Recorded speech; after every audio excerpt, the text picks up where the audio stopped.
I've heard Kathy several times. She is a very special member of Al-Anon. She's from Ohio, and she did something that I love to do. She brought two of her Al-Anon friends with her from Ohio, and that is in order that she tell the truth. For those of you, I would like you to meet the two that are with her. Why don't you gals stand up and introduce yourselves?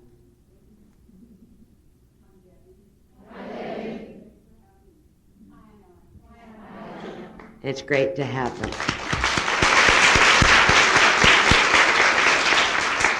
They'll find out that Al-Anon any different down here than it is up yonder.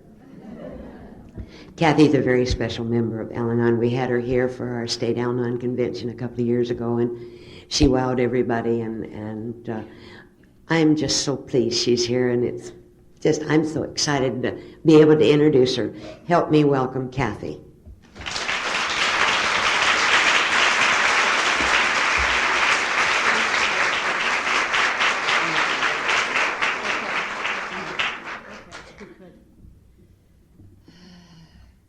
Hi, everybody. My name is Kathy Heekin, and I am recovering one day at a time in the Worldwide Fellowship of Al-Anon.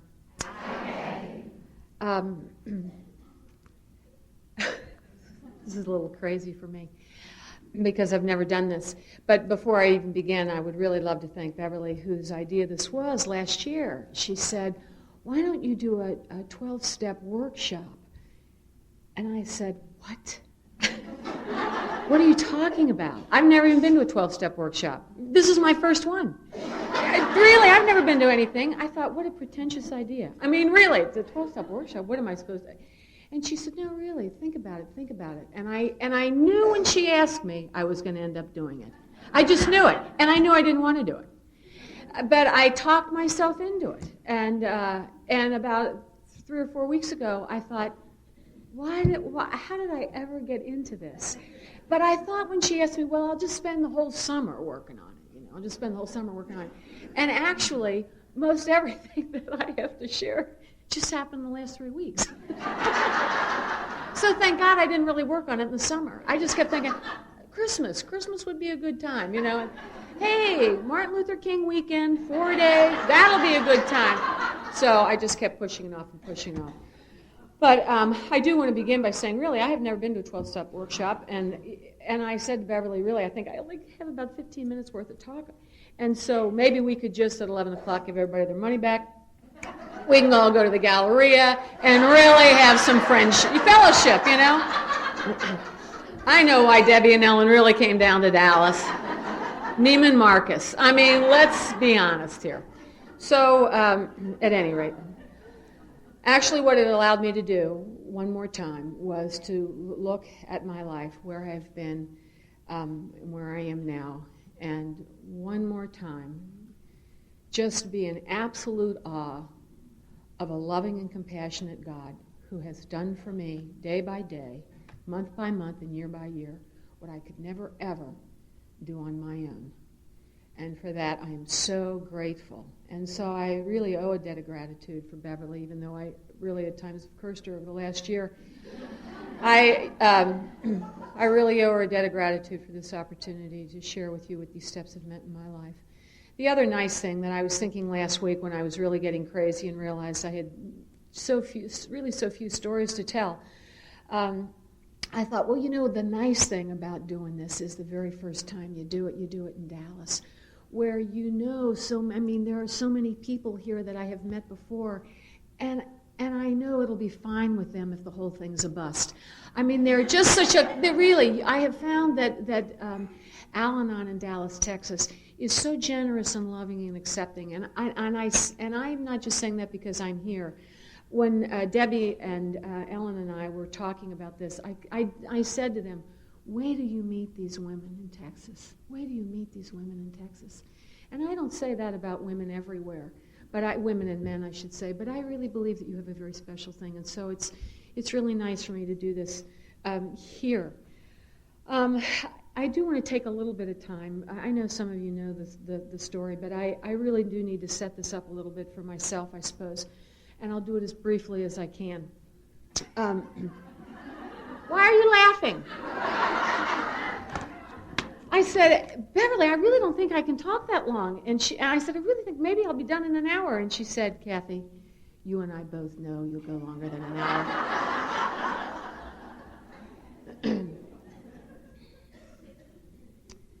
Well, I wrote this word. I don't know what that means. Why did I write that word down? I don't know what it means. I came out of a family in Cincinnati that it's a pretty big family, my own, and they've been in Cincinnati for years and years and years. And I married a man whose family is from Cincinnati, an enormous family that's been in Cincinnati for years and years and years. And one thing that's important to my story, I believe, is I live in a city that is connected. I mean, it is just, we are all so connected.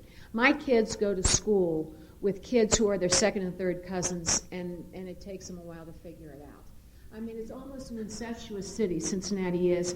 In that people, there are so many, the fabric of my life is just woven and intermingled with so many people. There's just such a network of family and friends in this city where I live. And I loved my years growing up. I guess one of the things that made me stop and think about this is one time, I teach in a high school, and we brought somebody in once who was a school psychologist or something, and they had, an alphabet behind their name, and she was working on this board, and she was talking about dysfunctional families and how it all works, and, she had arrows and lines and everything. And this man behind me, who's head of the guidance counseling department, said, well, what if somebody from a healthy family marries into a dysfunctional family? And I'll never forget, she had that chalk in her hand, and she turned around to look at him, and she said, that would never happen.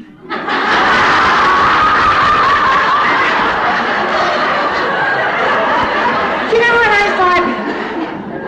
Now, wait a minute. What are you saying about my family? So I went home and I called my sponsor, and my sponsor said to me, I love this, there are degrees of dysfunction. And then I called my brother, one of my brothers. Do you think we had a goofy family life? And he said, what? I wouldn't have traded it for anything in the world. And then I'd call my sister who was out of town, and I'd say, do you think we had like a crazy family life? And she said, what? I mean, and I went through this whole thing, and finally everybody told me to quit calling them, and I was annoying to them. This is all that I know. I grew up in a family that was very, very different in some respects, and very, very much the same in other respects. We are Irish Catholic and have been for 1,000,000 years, and with that comes special things. We rely a tremendous amount on humor, and that's a big part of my story, because I spent years trying to live with outrageous behavior, and the only way I could do it was to make it funny. The only way I could live with it was to take it and turn it into like a nightclub act. My husband provided me with my best material, and I think somewhere online I was afraid he really would get better, and then I'd have no stories. But that's what I knew to do, because that's how I grew up. I grew up with really funny people. And it's that dry wit of my father's and my mother's. And my grandmother, she was a very funny woman, but she had a very sharp tongue. And it can be a cruel humor sometimes, and it can be a very irreverent humor. But that's how I grew up. So anything that occurred when we were kids, and really almost nothing did. We had no great tragedies in our life, but any small crisis was always dealt with in a humorous way. And my family still does this. My brothers and sisters have known really a heartache in their lives, and it has made them funnier. I mean, sometimes the worse things get. I watch this among my siblings. The funnier they become. It's just something that we all grew up with. That laughter, that wit. I can remember one time, one of the many places that I went was the social worker, and she was not at all interested in listening to my stories about my husband or about his family. She wanted to talk about me and my family, which I thought was terribly rude of her. And I said, well, I don't know, in my family all we pretty much did was laugh. And she said, well, that's pretty sick. I I thought, well, maybe it was, but it worked for us. I mean, maybe it was, but it worked for us. When my father's only brother, Murray, died at 48 of a heart attack, we were all in this funeral home, and there my father was standing next to his only brother in the casket. And my uncle at the time had been or was the president of the Hibernians, which is this big Irish organization. They wear these hats and have parades, and every St. Patrick's Day they steal a statue of St. Patrick's and hide it, and then they bring it out. It's just crazy. Something the Irish would think was funny. And then they bring the statue out, and then it leads the parade. So all the Hibernians are there for the wake. And they're saying the rosary, and they're singing Irish songs. And I turned to my father, who's standing there by this open casket, and I said to Dad, "Gee, Dad, this is really great of the Hibernians to do this for Murray." And he turned to me and he said, "This is nothing. At dawn, they're going to execute a Protestant."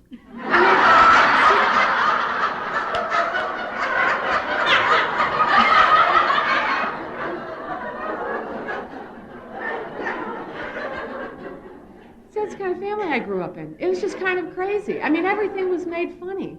And we did have drinkers. Not in my immediate family, although my father did drink. He was a newspaper man, and then later a newscaster. And he would come home from work at all different hours, and oftentimes he would sit down in the living room with a shot of whiskey, and he would read constantly. He was just a big reader, and he would drink this whiskey. I never saw it change his behavior. It never affected us, never affected any part of his life. I have no idea what my father's relationship was with alcohol. All I know, it never caused a problem in my life or in the lives of any of my brothers and sisters. I had said to my mother once, she came from her father was a big drinker, and I said to her once after I got into Al-Anon, "Mom, do you think that maybe Grandpa was an alcoholic?" And she really turned to me in horror and said, "We never had enough money to be alcoholics." He was just a mean Irish drunk. And that's what they looked. I mean, that was the label. You were a mean Irish drunk. And you suffered through that. I mean, that's all part of how I was raised, that noble suffering. You suffered through things. And that was almost a mark of character. Not only to suffer through it, but to suffer through it silently. Whew! That was a golden ring. To suffer through it silently. I mean, really, 16 years of a Catholic education, I had a steady diet of young men and young women who were held up as models to me, who actively sought out martyrdom. I always thought that was a little strange, but that's what I got. And I don't mean to knock my faith, because I learned wonderful things. I learned really good stuff. But I just never knew how to apply any of it. I never knew how to apply any of it. My mother taught us the importance, and she still does, of always being gracious. That if things don't, first of all, she believes that everything will turn out all right. And the second thing is, if it doesn't, you pretend like it has. And that's the truth. And that's how, and that's what we were taught to believe. I think because of my father's background of being a newscaster and being a news reporter, we grew up in a house where there was always a lot of drama. My father would come in, and somebody had just chopped up his wife and put her in a box and shipped her to Cleveland. And my father would present this person as not being an evil person, but wow, what a personality. Oh, and I was just thinking about this the other day. One of the greatest gifts my father ever gave me, besides his love of literature and his absolute appreciation of good wit, it was this idea of non-judgment. I never remember in my life my father ever making a judgment about anybody, no matter how bizarre they were. It was simply, whoa, what a personality, or wait till I tell you this story, or wait till I tell you about this man that I interviewed today, It was always an appreciation for different personality types. And so I guess that's why I personally, whenever I'm in a situation where I'm listening to somebody share, and to me it's beginning to sound like a lecture. I don't know if you've ever had that situation One time I was at a convention, and we were closing with the Lord's Prayer, and this woman who had been running the whole thing, she said, okay, now let's all join hands, and let's say the Lord's Prayer, and let's say it like you really mean it. And I thought, whoa, whoa, where am I? I mean, I have a, well, I'll get into that later, judgment. It's just not something that I was really raised with. And that's a gift my father passed on to me and most of my brothers and sisters, a deep appreciation for the bizarre. Anyway, the other thing, a lot of similar things growing up when I did in the 50s. Anger, forget it. Throw a temper tantrum? I don't think so. I mean, you were angry, you sure didn't, it was just kept in check. You were allowed to get mad for about 15 seconds, and then that was the end of that. Self-pity, wasn't allowed. And it wasn't just allowed in my house. Nobody I knew threw temper tantrums. Nobody I knew, we were not permitted to act that way. We were not permitted to act that way. I was on the phone with a woman that I sponsored not so long ago, and one of my kids picked up the line and said, when do you think you'll be off? And I said to her, can you imagine saying that to your mother when you were a kid? If I had ever said to my mother, when do you think you'll be off? My head would have been rolling down the street in no time. I mean, in no time. So that's pretty much what my brothers and sisters and I today, we're really close. Once a year we try to go to New York City together. Just us, no spouses, just the six of us. We go to New York City in December for a weekend, and we have the most wonderful time. Not all of us live in Cincinnati. One's over now in Bulgaria, one's in Providence, Rhode Island, one's in Pennsylvania, and there are three of us, as of just recently, who are now in Cincinnati. We're really close. I don't know about all this dysfunction and stuff. It's a degree, I suppose. I loved where I came from. I loved my parents. My dad's gone, my mom's still there. Sure that we do goofy things. We are not a hugging family. We don't hug and kiss and love. My own children do. And still when my 18-year-old said to me yesterday as I was leaving, bye Mom, I love you, it kind of throws me because I'm not used to that. We didn't say that as kids. We didn't express ourselves that way. But I don't think that there's anything wrong with us, And the other thing, none of my brothers and sisters married drinkers. They married just these regular kinds of people. I fell in love with a wonderful, wonderful man when I was 20 years old. And I knew after my first date I was going to marry him. I just knew he would be a man I could live with for the rest of my life. And the disease is progressive in both of us.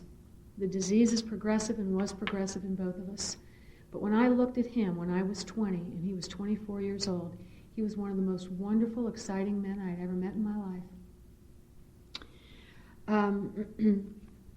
I have a friend in California who we just lost to California. Actually, she lived in Cincinnati all of her life. I've known her since I've been 14 years old.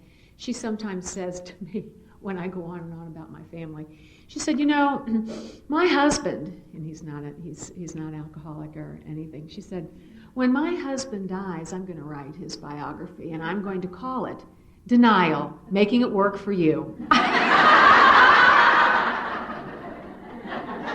I don't know. I think I got a whole lot of good stuff, growing up, both from my family and from my faith.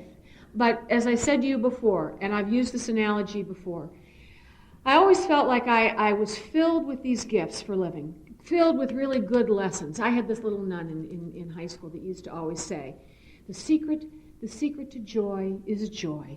J-O-Y, Jesus, others, yourself. And I'll never forget her saying that. But it almost killed me trying to apply it in an alcoholic situation. It almost killed me trying to apply that into an alcoholic situation. I didn't know how to do it. I thought it meant that I had to suffer nobly and that I had to suffer silently. And that was the payback for this wonderful childhood. That I had 21 years of love and security and a lot of fun. And who should ask for more? Who should ask for more? It had to be balanced out by a lot of years of suffering and misery. Yeah, that's what I thought. I used to feel like I had been all geared up to live in the mountains, and that I had been given a face mask and headgear and gloves and boots and parka and long underwear, and then I had been thrown in the desert. And that's how I used to feel, like nothing that I had learned in the beginning of my life prepared me for what I was living with. And I had to work through a lot of stuff towards my faith and towards my family because of that. I can remember there were years when I'd sit alone in the kitchen weeping and saying, if only my parents had fought more, maybe I'd know how to fight. What a goofy place where I grew up. Everybody laughed and made jokes all the time. What kind of preparation for life is that? I'd go to meetings and there would be this woman next to me who would say, I grew up in an alcoholic family. And I'd think, well, at least you had training.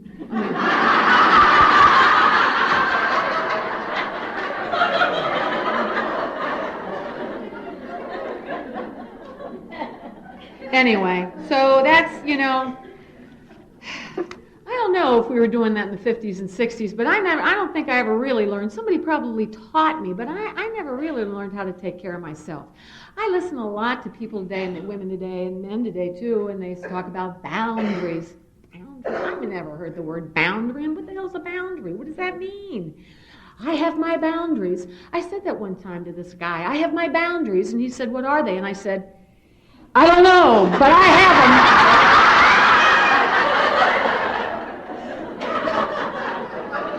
Oh, jeez, well, Pete. Anyway, I also have this idea, I've mentioned my my own brothers and sisters have all really faced their own life crises, except for one sister who seems to have had it pretty good. And she calls me and will say, what can I do? What can I do? Let me do this. Let me do that. And I say, Nancy, why? You don't have to do anything more. You do so much. She said, oh, yes, I do. Nothing bad's happened to me yet. I'm going to get paid back for this good life I had. And, there is that little thing, where you always think, I never want to draw too much attention to the good life I'm having because I'm afraid then God will notice and say, she's having a little bit too much fun here. Shh. That's just such an old thing I've got to guard against. I don't know where it comes from. And you'd think after years in this program of trust and love, it would be wiped clear. But it still hangs on there. It just hangs on there, that little thing. So anyway, I don't think I need to tell you, alcoholism shook my foundations. I have never in my life run into such a frightening thing as alcoholism. It terrified me. It absolutely terrified me. And I believe today, as honestly as I can look at my background, that I came out of a place that was loving and secure. And it changed for me so very quickly. It terrified me. I kept thinking, now I'm going to wake up. Now I'm going to wake up, and this will all have been a dream. I'm going to wake up, and I'll be back home, and everybody's going to be screwing around and laughing and joking. And that never happened. My grandmother used to tell a story of, a true story, when I was having some kids, and I would nurse, and then I would try to take them, from the nursing to a bottle or nursing to a cup. And she said to me once, and this was a woman that arrived in this country when she was 18 years old, the day President McKinley was assassinated, she was on the dock. And she and all the others were like, who is McKinley? She always would tell that story. She lived to 107, bright as she can be. Oh, I come from really mean, tough Irish women. Oh, God. Oh, my God. They're frightening. So she used to say to me once when I was trying to wean this baby, she'd say, well, you know what we used to do. Oh, no, that's a crazy accent. That's whatever. How did she talk?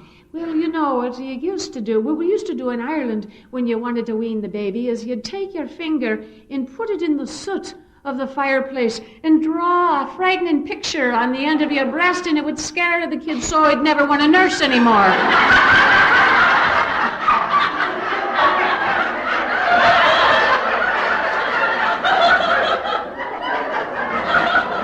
And I thought, well, God, no wonder the Irish drink. There it is. There's that answer. The other thing about the last thing, I guess, is we're scrubbers. We're scrubbers in my house. We scrub. If something's broken, we'll just scrub it to death till we fix it, I have this poster in my kitchen that's frightening to some people, but it's just an old picture that I got at the Smithsonian Institute, and you may have seen it. It's a woman, and she's got her head wrapped up in a bandana, and she's got her arm like this, and it says, "We can do it." And I have it in my kitchen, and sometimes when men will come in my kitchen, they look at that and they go, "Ugh, I gotta go." But that's the philosophy in which I was raised. It's going to be okay. It's going to be fine, and we'll just roll up our sleeves and we'll fix this thing. We'll just scrub this thing, and we'll make it work, by God. And if it doesn't work, well, we'll pretend like it worked anyway. And oh God, how exhausting that was for me. So anyway, that's pretty much, the basic background on me. I met my darling husband. His sister fixed me up. And I said to her years later when she was doing nothing except complaining about him, I said, "Well, you fixed me up with him." And she said, "Well, I was sick then." A likely excuse. So when I met him, he was in the Marines. I was in my last year of college, and he was in the Marines. And I had never gone out with anybody. I'd never gone out with a Marine. But I'll remember when he came to pick me up, and he was so handsome, and he had this little silver monogrammed cup filled with whiskey. I thought that was a little odd. But, I was used to dating college guys who were like, "I got a six-pack." I mean, when I was in college, people drank. The legal age in Cincinnati at the time was 18, so it wasn't even really such a big deal. It wasn't like it is, I think, today when I hear my high school students talk about, it was never the central thing. It was just kind of there. But so I thought, well, Marine, whiskey, I don't know. But silver cup, I thought that was kind of neat in a way. It was kind of sophisticated. It was kind of Marine-ish. And I really, I immediately liked him. He kind of was one of those guys that, he didn't walk, he strutted. He was a Marine. And I'm the kind of person, believe it or not, I really don't like to draw attention to myself. I really am very happy not to have any, I just like to kind of be to the side. And here he was, just so cocky and full of self-confidence. And I like that. I like those kind of people because it's the opposite of me. And I like people that say what they mean because, see, I don't say what I mean. When I was a kid, I learned early on, just say whatever anybody wants to hear. It's so much easier, Say what makes them happy. They have the ugliest dress on them, and you think, my God, did you knock that? Where did that thing? But you don't say that. You say, oh, what a great-looking dress. And, I mean, what a people pleaser. What a people pleaser that I was.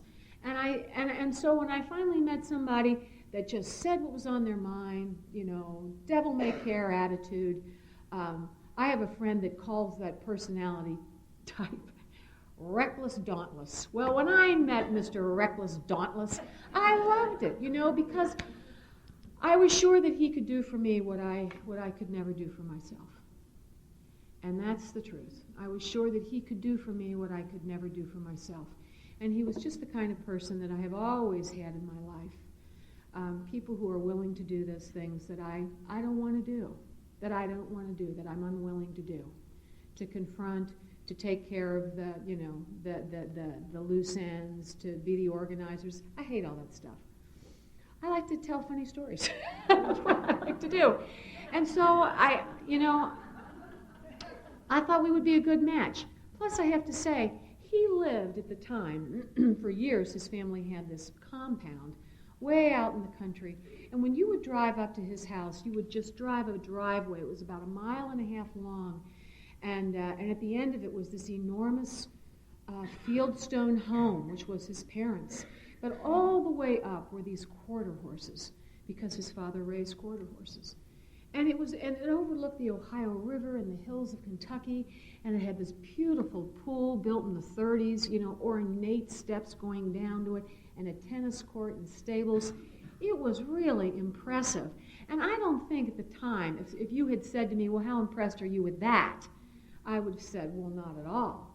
But the fact of the matter is, I was impressed with that. Hell, I thought I was married into the Kennedys. And I did.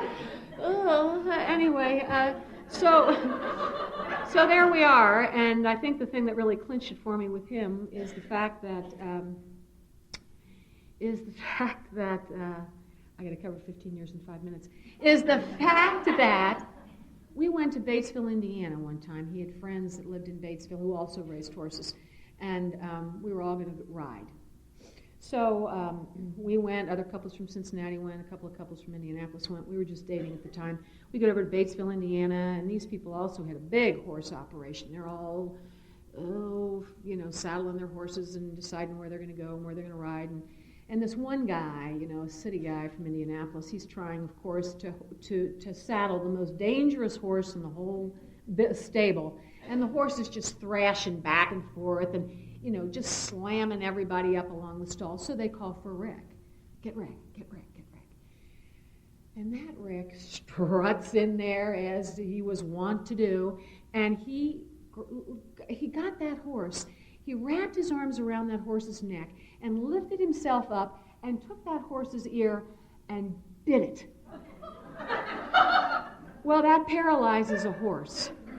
I mean, they stop.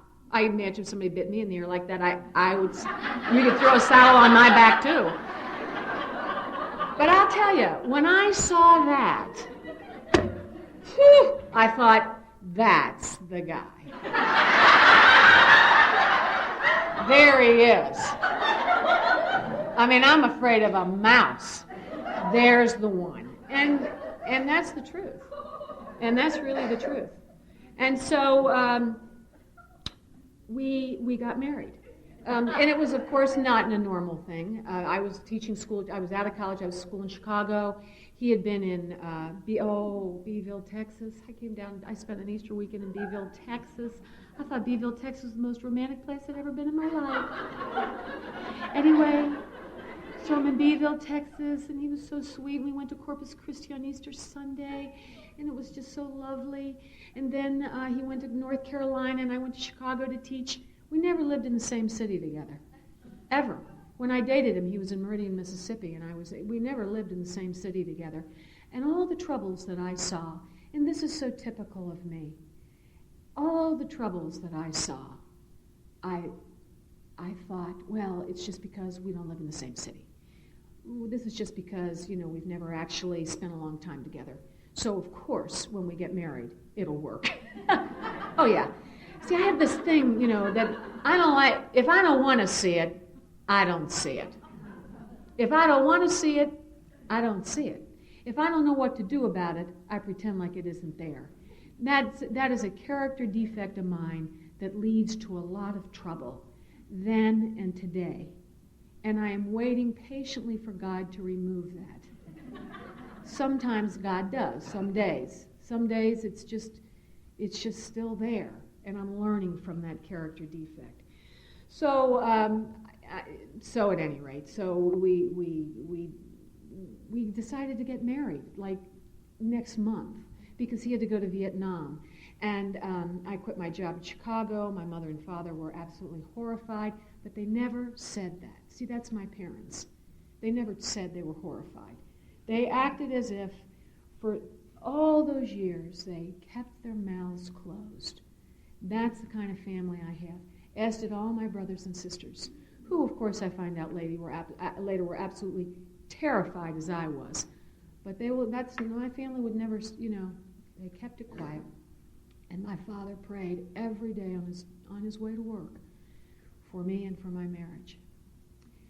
And so we got married, decided in December, got married in January, moved to North Carolina where he was stationed at Cherry Point Marine Corps Air Station. And I will just tell you very quickly, I knew I was in trouble in 10 days. In 10 days, I knew I was out of my league.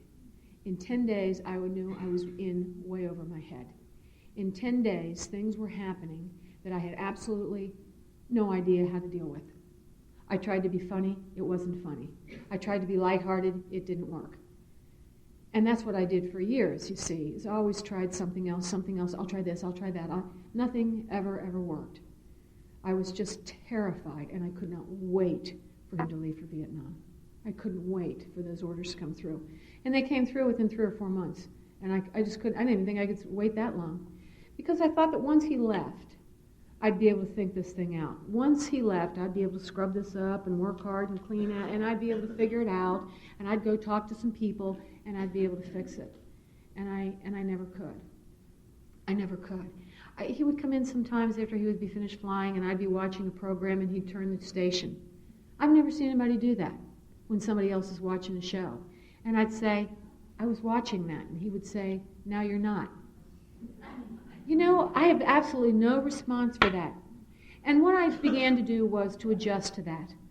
Over that, one day at a time, 1 month at a time. And I thought I was adjusting to marriage. And what I was really adjusting to was alcoholism. And there is no healthy way to do that. There is no healthy way for me to do that. And so, without going into a whole lot of detail, he left. Finally, he went to Vietnam, and I was delighted that he left. But one more time, I had to pretend. I had to pretend like I wasn't delighted. I had to pretend like I was distraught. I had to pretend like I was upset, because that's what all the other wives were doing, and I thought that was appropriate behavior. God knows I wanted to be appropriate. So I was, what are we going to do? I was delighted. I just wanted him gone. And did I worry about him in Vietnam? Not for a minute. Not for a minute. I knew he would be fine because he was so mean. And that's just what I figured. He's just so mean. It would be nice to be shot down and tortured and maybe come to some sort of a spiritual experience, but I knew that wasn't going to and that's crazy. And you know what that did to me, knowing that I was a bride, for God's sakes? A bride, and that's my thinking already? I'm hoping that the North Vietnamese will teach him a lesson. That's crazy. And I didn't understand that about myself, because I always thought that I was a loving and compassionate person. And these are the thoughts I'm having. And what's wrong with me that I could possibly be having these kinds of thoughts?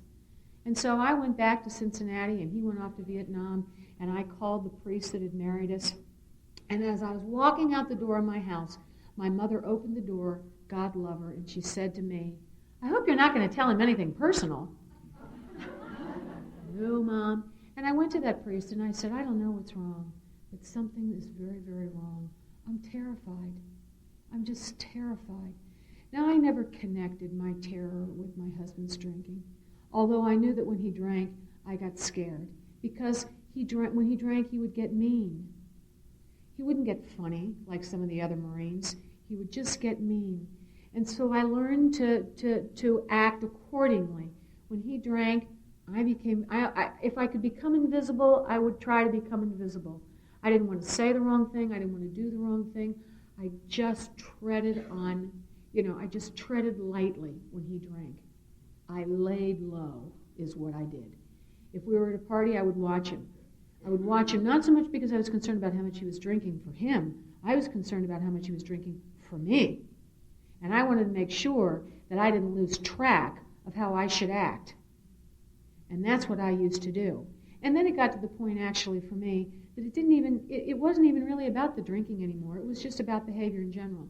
It was just about waiting to see how he was so I knew how I could be. If he was in a good mood, I got in a good mood because I wanted to take advantage of that. If he was in a bad mood, I stayed out of his way because I didn't want to cause a blow-up. I don't like confrontation. I don't like fighting. Never have. Still don't. I just don't want to. I don't like them. I don't like that. I like harmony. I like peace. And Al-Anon has taught me how no matter what's going on around me, I can live in harmony and I can live in peace. That it comes from the inside. It has not a lot to do with what's going on the outside. See, my husband's alcoholism for me before I found you was like quicksand. I just stepped right in it. Didn't know how to avoid it, didn't know how to stay away from it. It just got me. And I got crazier and crazier. We talk about our thinking become confused and our perceptions distorted. No phrase, I think, in our literature makes more sense to me than that. My thinking was so crazy and my perception so distorted that I didn't know what I was living with, but I had a feeling that I had a starring role in a B movie. And that's what I used to think. Not even a very good movie. So Vietnam, he comes back from Vietnam. Nothing really has changed. I haven't figured anything out except that I know that I'm scared. I lay on the couch in my parents' home, and this is how nuts I am at this point, and I think, please, God, please let me just wake up And it's 1965. Please, God, let me just wake up and let it be 1965. And I knew that would never happen, but that's how desperate I was. And I'd been married for 4 months. I've been married for 4 months. Now, I don't need to tell you, in my family, nobody's divorced. I don't know why that is. There's just no divorce. And my friends, and a lot of my friends date back from when I was in grade school. There is just a handful. To this day, a handful. Most of the people that I know are still married to guys that we knew in high school and college. That's just the way, since it's just kind of a strange thing, I suppose, although it seemed normal to me. So the thought of getting out of there was never really a serious thought for me. You know what what the thought was? You got yourself into this, smarty. Now you're going to have to live with it. You thought, and then I turned against myself. You thought you were so cool, and that you could do this, and that you could fix this, and you thought you were so grand, and you got your head turned by this fancy estate overlooking the hills of Kentucky, and now, Joan Kennedy, you found out.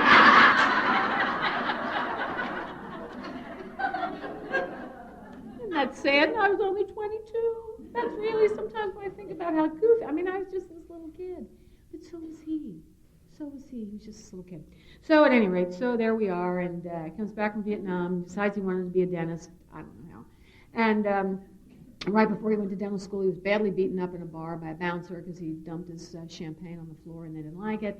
He had eye surgery.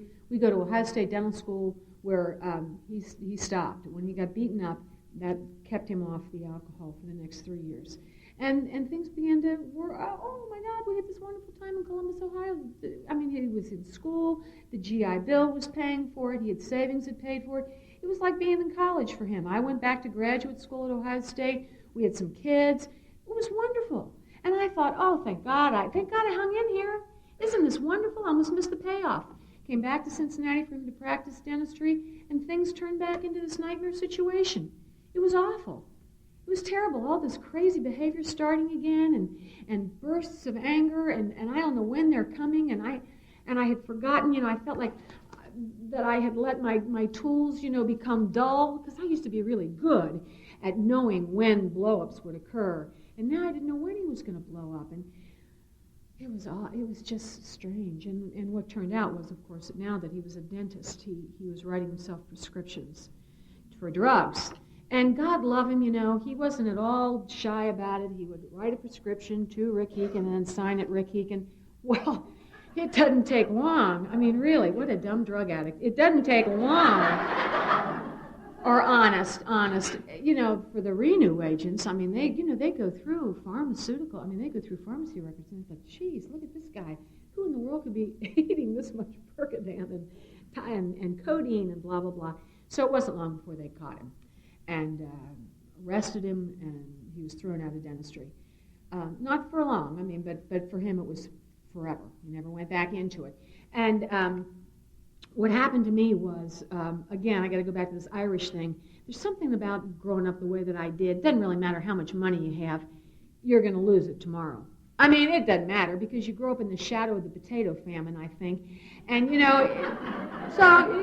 have $1 million a day, but next week it's probably going to be gone. And my whole family has this. One of my brothers bought a new house, and the next day he called, and I said, how's the new house? And he said, I'm so depressed. I don't know.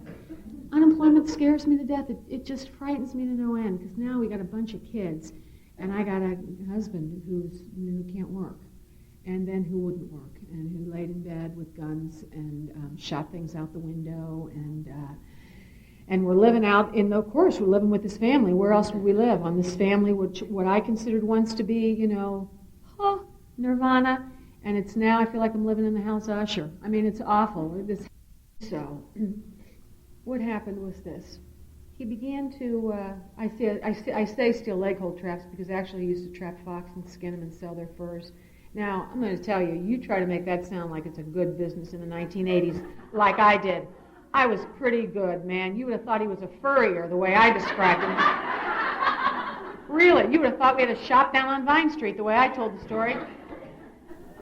shooting these things. And really, my kids would bring their little friends home from school, and the school Kevin McNerney would never come to our house. As a matter of fact, when you would mention our house, it would just terrorize him, because there were all these carcasses of skinned fox. Oh, they're awful-looking things without their skins. Just all up and down our breezeway, and the neighbors, now we're getting subdivision as a lot of these places. We used to live out in the country, but over the years they became subdivisions around us, around this big family's compound. And these normal people are moving in, and they can't understand why anybody would have a steel leg hold trap out there at back door, and so they won't let their kids play at my house. Excuse me? You won't let your child play at my home? Oh, me, who when I was a kid I was like the babysitter of the world? What? So I turned it against them, I made them sound like they were the bizarre ones, I used to call them the Stepford wives. I used to make fun of them for being city people trying to move into the country and not knowing how to make the adjustment. It's crazy.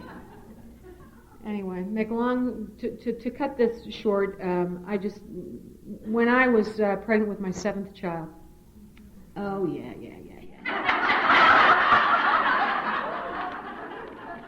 Oh, yeah. I tried a lot of things to make things work. Anyway, so now I'm pregnant with my 7th child, and oh my God, and now he's working, he's doing this little job, he's got this job, working construction, he's digging holes, and it's heartbreaking. It's just heartbreaking to me. And I don't know what's going to happen, and one of the sisters on the driveway joined AA. And then this sister joined AA, then this sister joined AA, then this sister joined AA. So we got these sisters joining AA, and then we got the husbands joining Al-Anon. And then, because I'm living in this house, of course it's not ours, but I'm living in this house next to the main house, and I'm living in the little house that overlooks the pool. They're always up in my house. And they all have had, at different times in their lives, lived in this house where I'm living. It's kind of like the house where you stay until you can make enough money to build your own. Except we had no money, so it looked like we might be permanent residents there. So they're coming up, and I like to say this because it's really true. Nobody will ever tell you they're coming for you, but when they get in, they're coming for you. They won't come directly out and drag you, but they're coming for you. They're so hard to stay out of the program if you're surrounded by people who are in it, They come up, with their little big books, which I used to call the blue book, just to burn them. I mean, look how petty I got the blue book. It's the big book. Oh, well, what does the blue book say? It's the big book. And they talk all that, the language, and the phrases and the slogans and all the memorized paragraphs out of the blue book. It used to drive me crazy. And really, just for spite, I thought, no matter what happens, I'm never joining their group. Just to burn them. Just to burn them. I'll never join their group. But of course I did. Because eventually you watch. And eventually it struck me that they really were getting happy. Their lives were changing. They'd bring all their big AA buddies down to the pool. Oh, I used to hate that. And I'll be laughing and joking and let go. And I think, oh, God. Oh, I'm living in an ashram now. Oh. What is this? I couldn't even go down to the pool, and there they all were. And that used to drive me crazy. Because I was in this prayer group, and I just wanted to be left alone. That was the fact of the matter. I just wanted everybody to leave me alone. So anyway, I went, and I went way far away to a meeting out in Mount Carmel where nobody knew me, and I was hoping that, they would never find out I had paid a bit of attention to them and their blue book. But I went, and I guess I stood out a little bit because at that time then, now I'm really, I'm getting more and more pregnant. So I'm getting shown more and more and more. And somebody must have said, oh, there was a woman in Mount Carmel, talk about breaking anonymity. Oh, there's a woman in Mount Carmel, and I don't know her name, but she's got 6 kids, and she's pregnant with her 7th. Well, duh, let's see, who could that be, So, of course, but eventually they knew I was in, and that was fine, and that was good. And so I got in, and things have never been the same. That's all I know, is that things have never been the same. I don't really have a 12-step workshop, to tell you the truth. But I'll tell you what I have. I've got the experience of my life. And that's all that I have to share with you. I haven't got any advice for you. I haven't got any cute little phrases. All I can tell you is how these 12 steps have changed my life. I think I should start out by telling you, after I was in the program for about 2.5 years, my husband was killed in a helicopter crash. And I just want to say that now because that's what happened. And, and he tried, God love him, he tried AA. And he would go to meetings and he would come back, and he even got his own blue book. And he went to this friend of mine who I love. She's a big drinker, still drinks today. She's an outrageous woman, and I love her to death. And sometimes I go years without being with her. But on New Year's Eve, she'll call me drunk, almost every year. And she leaves a message on my machine. I've known her since I've been in the 7th grade. And she'll go, Kathy, I mean, she's just drunk. I love you. I love you more than anybody in the world. It just touches my heart. It really does. So he goes to her house. She can't stand him. She goes to his house, but then he 12 steps her. It was so funny. It was so funny. I think he scared her out of AA for the rest of her life. But at any rate, for whatever reason, I don't know, he tried it, and then he just thought he would come home and he'd say, I can't believe that we're supposed to be happy. I can't believe that we're supposed to be happy in this world. I think this world is supposed to be suffering and that you earn your way into heaven. I can't believe the happiness they're trying to tell me about. And I really, talk about, and really that gets me into step 1, talk about having to recognize that I'm powerless. I knew that there was no way I could take that thinking of his and change it for him. I couldn't scrub it. I wanted to take a brush and just scrub all that crazy old thinking away for him, but I couldn't. And so eventually he dropped out, and eventually he stopped everything, and eventually one Saturday he went off to fly, and he never came home. And that's what happened. And then I had these 7 kids, and the oldest at the time of his death was 14, and the youngest one was 2. And the only thing that I can tell you, that along with Al-Anon and my very strong belief in a loving and compassionate and faithful God that got me through, is the fact that I also believe that I really was so stunned by his death. It took me 3 or 4 years before I realized what had really happened almost, Living one day at a time was the only way I believe that I did that. And that was really only because of you, because you reminded me that I only needed to make it until I could put those kids to bed. But actually a lot of it, I'm so, death sometimes stuns me. It took me by such surprise. It took me by such surprise that it just took me a long time for it to actually sink in that he was gone. And the other thing, when he died, and when the police they followed me up the driveway I had all the kids in the car. And when they told me what had happened, his mother, who was very ill herself, my father-in-law had already died, but my mother-in-law, as she came up the driveway and she saw the police. Now, this was not the first time my husband had crashed. She saw the police, I think she thought, oh my God, here we go again. And when they informed her and I walked over to hold her, I'll never forget the image of her standing there, this frail little woman with this cane draped on her arm as she held her arms out to me. And as I hugged her, she said to me, thank God he's out of this pain. Now that was her oldest and I believe favorite son. And I'll never ever forget those words. And to this day, I have to remember that for whatever reason, my husband is no longer in that awful pain that he lived with, that emotional nightmare. Because even when he would white-knuckle it and stayed off of alcohol and stayed away from the drugs, and he would have to go out in the woods and sit alone. And I don't know actually if he drank out in the woods or what, but it was such a struggle for him on his own. And that, I guess, to me is when I forgot my own. I love our new book, and the thing that I love about it the most, one of the things that I love about it is that preamble. The Al-Anon family groups are a fellowship of relatives and friends of alcoholics who share their experience, strength, and hope in order to solve their common problems. We believe alcoholism is a family disease and that changed attitudes can aid recovery.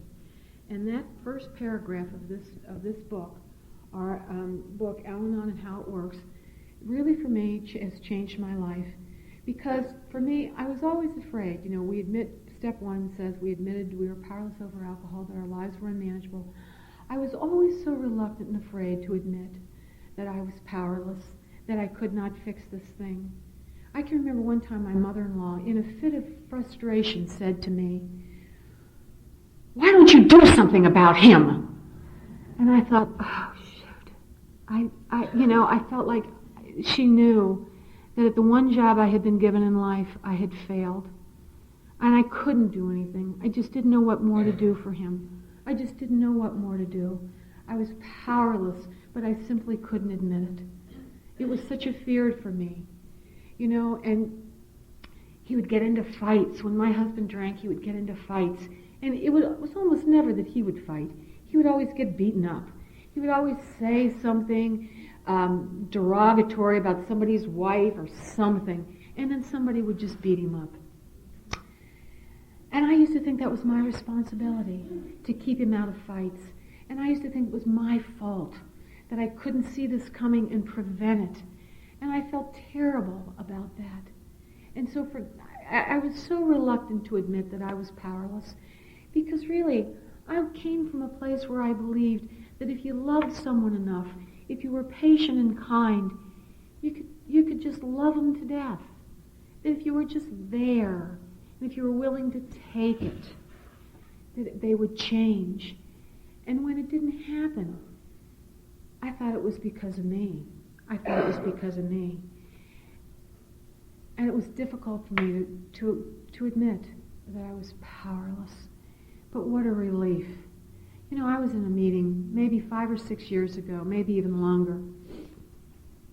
And it was a detox, and it's a beginner's meeting that we run. My home group runs for this detox center in downtown Cincinnati. And this one woman was talking about violence. And she was talking about being beaten up. And it struck me that I had been hit. And it was like I had forgotten all about that. And that I had been kicked. And that I had been shoved. And I had forgotten that.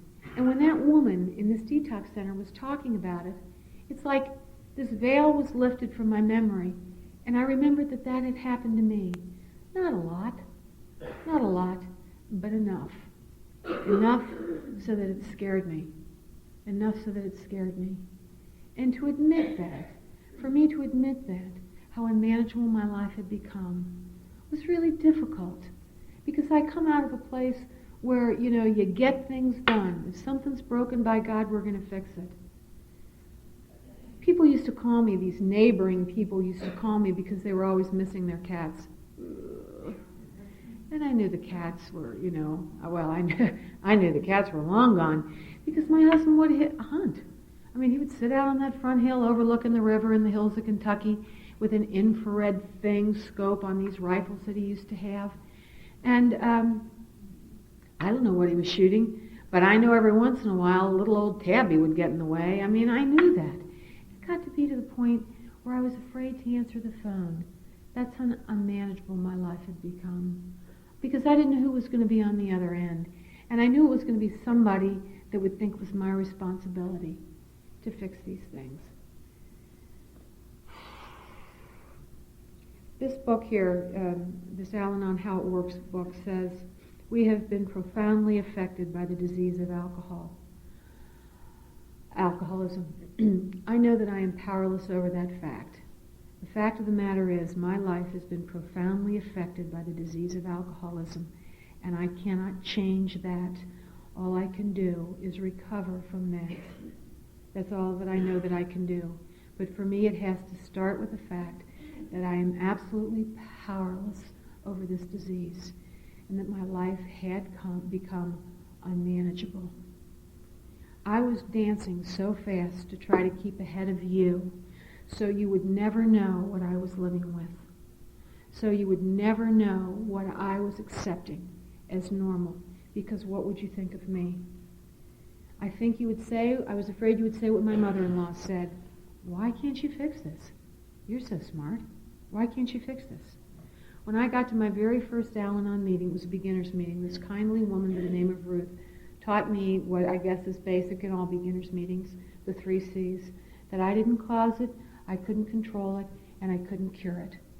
And I never knew that. I never thought I'd caused my husband's drinking, but I always thought I should be able to cure it and control it. If I were loving enough and did the right things, that I should be able to fix it. And I'm not so far away. That thought has never been entirely removed either. Did you ever see the movie Leaving Las Vegas? Yeah. Oh, yeah. Well, I go to see Leaving Las Vegas last year, and I'm sitting there, and I'm thinking, I bet I could have gotten Nicolas Cage sober. Really.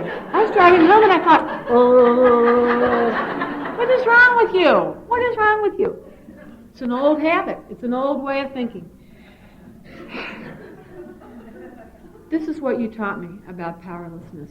You taught me that failure is the beginning of wisdom. You taught me with step 1 that failure is the beginning of wisdom. And nothing really started to change for me until I accepted that fact. That what I was trying to do, I couldn't do. And what a relief that was for me. Because you told me the main job that had been plaguing me for the last 12 and a half years was not my job. I was relieved the very first meeting that I went to. I had a tremendous sense of relief when I walked out of that very first beginner's meeting, because that's what you told me. You also, in my first meeting, gave me a wonderful slogan: let go and let God. You are powerless. Let go and let God. I clung to that slogan as though it were my life's breath. Let go and let God. I loved it. I loved the way it sounded. I loved the rhythm of it. Let go and let God. I would go home from these meetings and I would think, let go and let God. I don't have to do this. This isn't my job. I don't have to do this. And you know what I found? That all of a sudden I had all this time on my hands to do things that I really wanted to do things that I enjoyed, to discover what it was that I did enjoy. I had forgotten what I liked to do. To this day, people say, well, what do you like to do? And I have to stop and think for a minute, because I gave it up so long ago and for so many years. Let go and let God. I used to think that my job was to keep my husband's thinking correct. I was the keeper of truth and justice in that relationship, and you told me I could simply go home and say to him, you could be right. You could be right. I don't know. And so I would go home and he would start something and I would simply say to him, you could be right. And it made a huge difference in the way that I was living, because I came to recognize that I was powerless over somebody else's thinking. I was powerless over somebody else's journey in their life.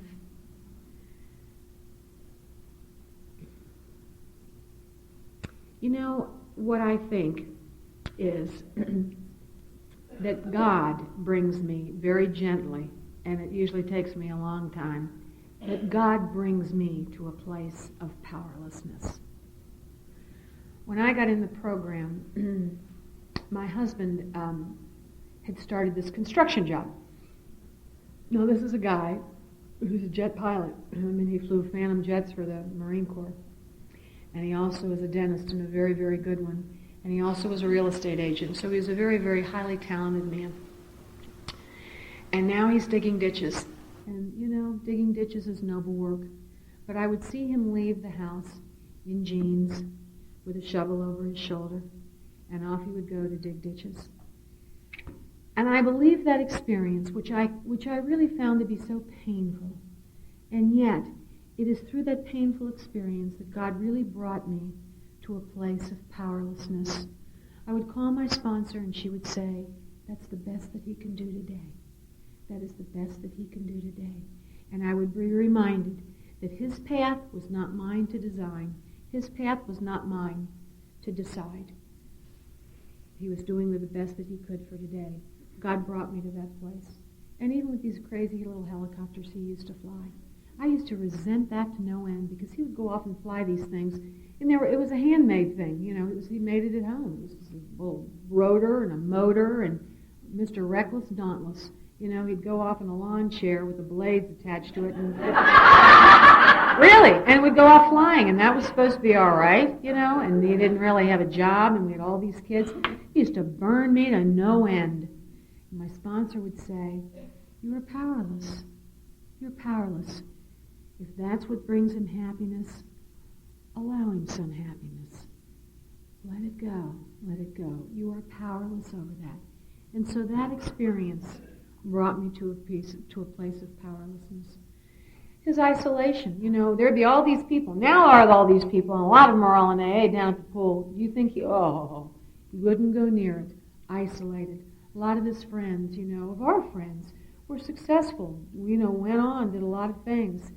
He's digging a hole in the ground. You never saw him anymore. The isolation was incredible. I was powerless over his isolation. But you taught me I could do something differently. I could do something differently. And so I began to make the connections on my own. I began to meet and reestablish friendships on my own. I'm powerless over somebody else's decisions to isolate or not to isolate.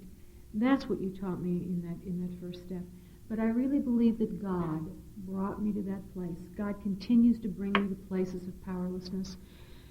My son Mark, after Rick died, he was 14 years old, and he really, went wild. I mean, he had been drinking and using drugs, I think, before then, but when my husband died, he went full scale. I was powerless over my son's alcoholism. I was powerless over it. God brought me, however, to a point where I really recognized that. One day he took all the little kids and the cousins and trapped them up in the barn, up on the loft, and took away the ladder, and he told them that he was going to set the barn on fire. And I can remember that I was up at where I lived, up at one of the houses, main houses, and I heard this whimpering of little kids, fearful kids. It was the most horrible thing I ever heard. And when I got down there and realized what he had done, he thought, of course, it was terribly funny. It brought me to a place where I recognized how sick my son was. And I was powerless over his disease. I had a sick kid on my hand. And eventually, of course, this child, eventually things just got worse and worse and worse. And I don't think powerlessness for me means that I sit back and do nothing. But it means that I begin to recognize that this disease, in some respects, has a life of its own. And my child was sick, and there wasn't much I could do about the disease. I took action to protect myself and to protect my other children. But I was really powerless over this kid's disease. But God continued through many experiences to bring me to that realization. Eventually my son, through stealing, he's 14, he's stealing automobiles that aren't his and driving off and stealing prescription drugs and selling them at the mall, and it just really got nuts. And eventually he got taken out of the home and placed in a hospital, and he ran away from that, and then they'd pick him up and they threw him in another place, and then he punched a kid and ran away from that. And he just really had a hard time getting happy. And one of the sisters, one of his aunts, one of Rick's sisters, brought him a big book, and he had it in his room, and I thought, well, that's great. That's great. And this might fix it, And so I was in his room one time playing, and I picked up the book, just to look at it, just to read it. Here, he'd carved the whole inside of the book out. And in it were a set of keys to a car he didn't own. Powerless over that kid. Powerless over that kid. I stopped at the conservatory for him. He wanted a plant for his room when they put him away in yet another hospital. They told me later he'd just taken the whole plant out, loaded the bottom of the pot with marijuana, and stuck the plant back in. How inventive. How wonderful. But the fact of the matter is, I'm powerless. This book says to us, our life is unmanageable whenever we lose our perspective about what is and what is not our responsibility. And that, for me, is the importance of the first step. What is and what is not our responsibility. You want me to break now? Let's break now for about, 15 minutes? Okay. Yeah, let's do that, and then I'll zip up the rest. Oh, so much. when I finally really sat down to try to organize this a little bit, and I would think, well, now this was a really powerful experience. This really was the first step thing, and then I'd put it in the first step pile, and then I'd think, that isn't the first step thing at all. That's really a 7-step thing. So then I'd move it into the 7-step pile, and then I'd think, they're really in the 7-step thing. That's really a 12-step thing, and then I'd move it into the 12. You should see my dining room table. And I just said to Ellen, I don't even really know if these experiences are fitting the right step, but at one point, somewhere in the last couple of weeks, I thought they did. So pretend like they do if they don't, just like my mother would say. I guess for me, when I think about step 1, that idea of powerlessness, the relief that step 1 brings me, that powerlessness, and to recognize how unmanageable my life had become. It was, and again, I really believe God has always taught me lessons gently. It has never been harsh and brutal, really. It has always been cushioned in love and surrounded by fellowship. My son Mark, for example, when he, between the ages of 14 and 16, went through this downward spiral, which took him from, school finally into juvenile detention, 2020, in Cincinnati. It is because you continually told me, however you said it, oh, he's out writing his story, he's out, you are powerless over this child. It is only because of that I was able to let go of that child and stay out of his way of natural consequences. I'm going to jump ahead. I personally have a problem when I hear people say, well, just throw that kid out. I don't know how it is in Texas, but in Ohio, you can't throw your kids out. You can't just throw kids out. There's no, number that you dial and say, I don't want this 12-year-old's getting on my nerves. Take my 12-year-old. You can't throw your kids out, not in Ohio. And so what you have taught me is, through these steps, how to parent in a sane way. And one of those things for me has always been the promise in step 1. To recognize that I am powerless, that I don't have to control this, and I can't control the effects of this disease on this child. But if I simply allow consequences to occur, my child, if I stay out of the way, my child will get where my child needs to be, no matter where that may be that my child needs to be. So I'm going into 2020 now, which is this juvenile. My son is turning 16. His 16th birthday is in juvenile detention. And what I discovered was that I was so grateful that he was safe. I was so grateful that he was not missing, because he would run. Whenever he would run away from one of these places they would put him, we would know where he would be for weeks at a time.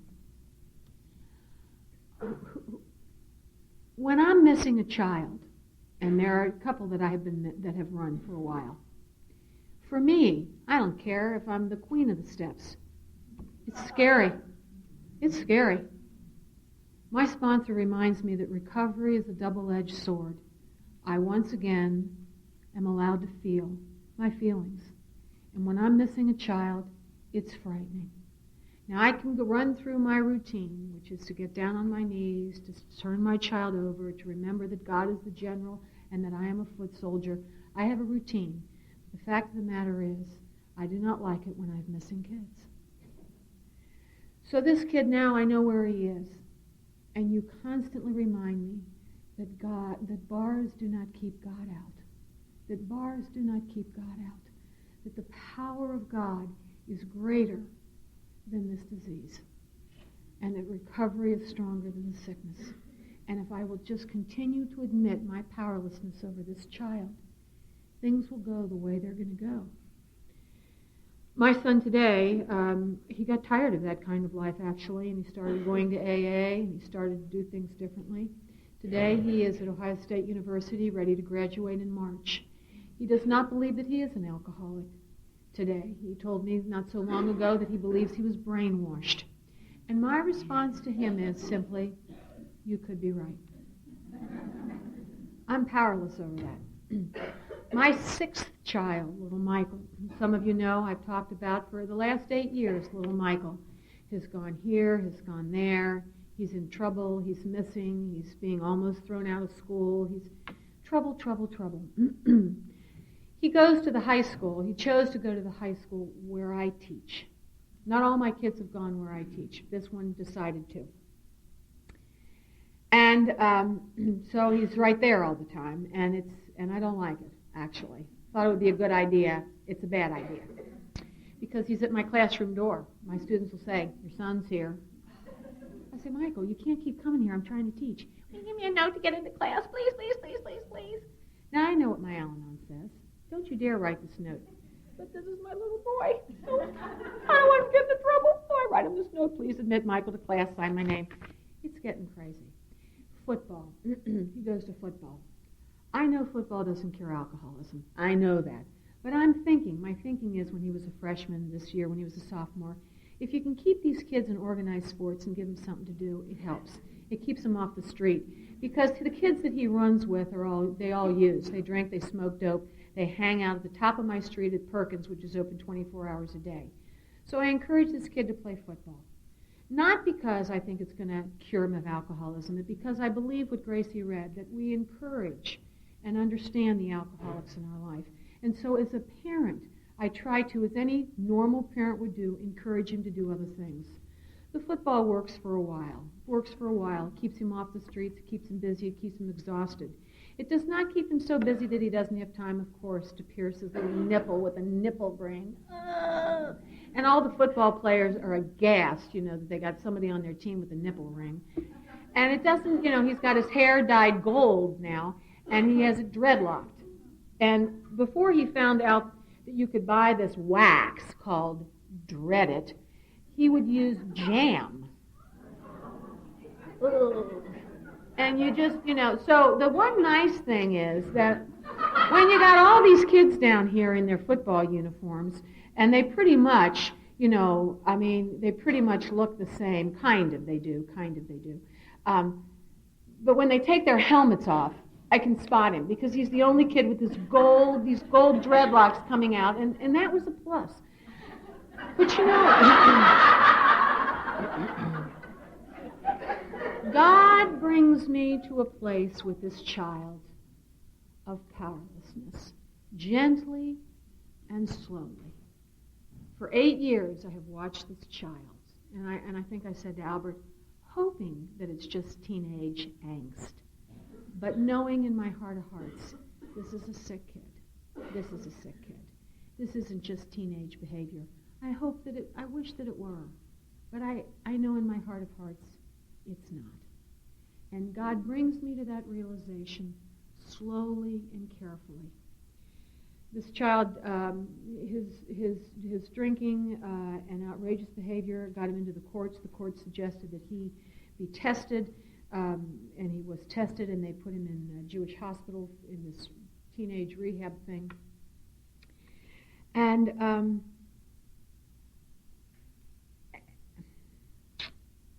I don't know.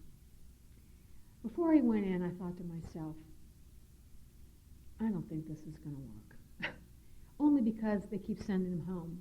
And he comes home and runs off to his friends at the top of the street, and they all smoke dope and, and blah, blah, blah, and drink on the way. I just thought, this isn't going to work. And I don't want to put myself in a situation, and I never want to put myself in a situation where I'm setting a kid up, where I'm, how can I explain this? Where my hopes ride on a kid's recovery. I just think that's bad business for me. Can I go through this rehab program, which is going to involve me, going to parent meetings, blah, blah, blah. Can I go through all that from March until July of last year? And if at the end he walks out of there in July and continues to drink, can I do that and not have any expectations attached to it? And only when I knew that I could do it, and it would be okay, and that I really could almost divorce myself from the outcome, did I decide to go ahead and do what they told me to do, and I put him in Jewish hospital, and there it was. And we went, and I went to all these parent meetings, of course, and one of the parent meetings involved that we were all asked to go to something called an Al-Anon meeting. And it was over on the west side of town, and I'm an east side town person, and I went over to the west side of town, and they were late starting the meeting, and now I'm mad, now I'm mad. Because what the heck? I mean, we start our meetings on time on the east side, now I'm on the west side, and they're late. And not only are they late, but they're not reading the right opening. I mean, I don't know where the opening they got, and then they got all the AA promises, and I thought, what kind of meeting is this? And now I'm mad. So then I decide that what I'm going to do to punish them is not to talk. That's how I'll get them back. I won't share. Oh.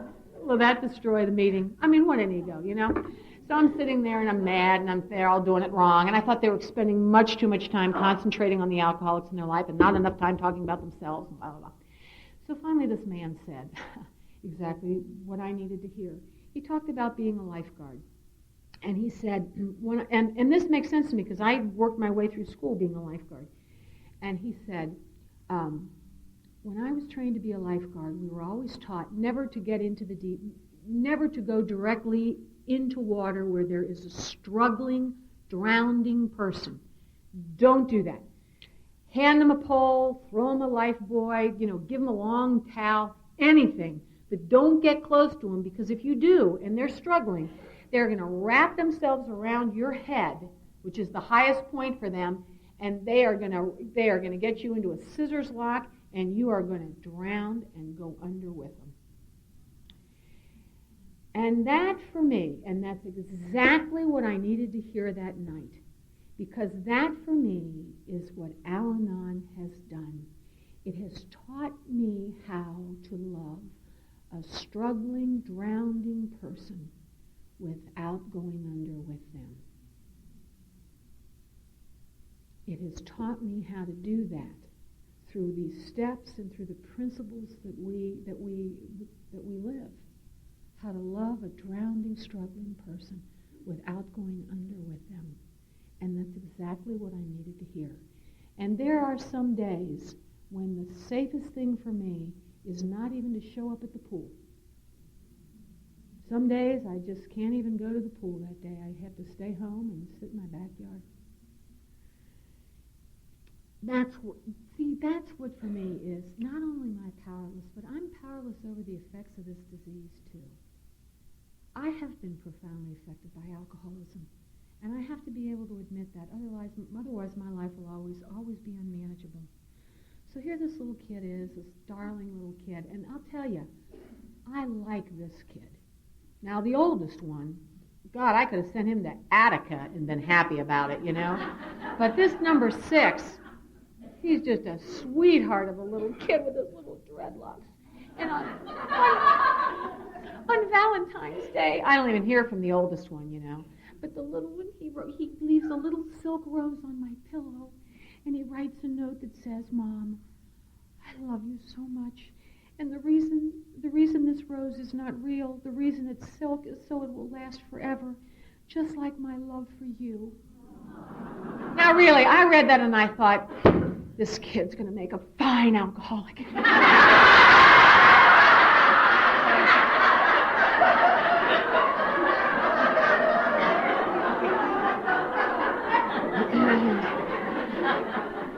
I take my kids to Cape Cod every summer. I've been going to Cape Cod since the 50s when my parents started taking us up there.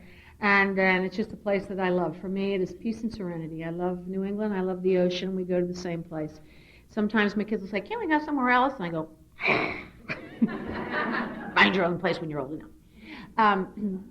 This summer, we're all ready to go off to Cape Cod. And I have to admit, I'm ready. I'm thrilled about taking this little Michael and getting him away from this horrible situation he is just spiraling down into. The rehab has not only not helped his drinking and drugs, it's increased it. Sometimes that happens. So he's spiraling. We leave at 5:15 in the morning. We always do, because it's a long drive. We make it all the way up to Providence, Rhode Island, and my brother and one driving. Used to take me a long time. Now I let my girls drive, and I don't know, we end up in Providence in 14 hours. I don't know. I think when I go to sleep in the back of the car, we become airborne. I don't know. I just go to sleep, don't ask any questions. But I always tell them if you get a ticket, you pay for it. So We have to leave a quarter after 5 because two of my girls, one lives in Chicago, one's in school in St. Louis, they're going to fly into Columbus, Ohio on these cheap Southwest things, and I got this kid at Ohio State that he's going to pick them up. So the three of them are waiting for the Cincinnati contingent to pick them up at 8 o'clock. It's all very, organized. Well, it's 4:45 and I've got no Michael. It's 4:45 in the morning and I have no Michael. And I wake up and I know he's not there because I've been up at 3 because another parent called and said, I dropped them off there at 1 o'clock. Are they still there? And of course, they're not there. He calls me back at 3. Are they there? And I said, they're not here. Now, I am able to sleep, but I have to say, I have to go through this. I have got to one more time remind myself of my powerlessness. And God brings me to this realization. Gently, but certainly, I cannot control this disease in my kids. All the Alateen, all the slogans, all the people in my life who are in recovery does not necessarily mean that my kids are not going to be affected by this disease. It's 4:45 in the morning. We have to leave in 30 minutes. I have no child. And I don't know what I'm going to do because I can't leave this 15-year-old home. So I let go. I say, this is crazy. Just fix yourself some coffee. Start, packing up. I started doing it at 10 after 5. He and his buddy up the driveway, drunk as skunks. You can smell them as soon as I open the door. There they are. And what we did is I called the father who had been calling me throughout the night and said, I've got him. And somebody drove him home. And mine, we literally had to pick up and drag him in the front seat of the car. By now he only has his underwear on. We drag him and put him in the front seat of the car, throw a blanket over him, throw his stuff in the back, and he came to probably by the time we got to Connecticut. And there's a piece of me that is very annoyed by that this family, that this is, about the situation. But there's also a bigger part of me that reminds me that this is a family disease. This is a family disease. And sometimes the best I can do is just to put one foot in front of another and take it one day at a time and to really believe that God is in charge, that God is in charge. And so that's what we did. And, of course, you made light of it, and it didn't really mean anything, and it was my last night in town, and when I come home I had to start football. Always a million excuses. He came back and he did play football, and he made it through the season. And then he started wrestling, which is his real, real love. And in December of last year, I'm watching this child wrestle, and there's the hair, Now it's worse than ever. And when I came in to watch his tournament in December, the coach, who is also a man with whom I teach, he came up to me and he said, Kathy, I don't mean to be a hard guy about this, but the referee will not let him wrestle with that hair.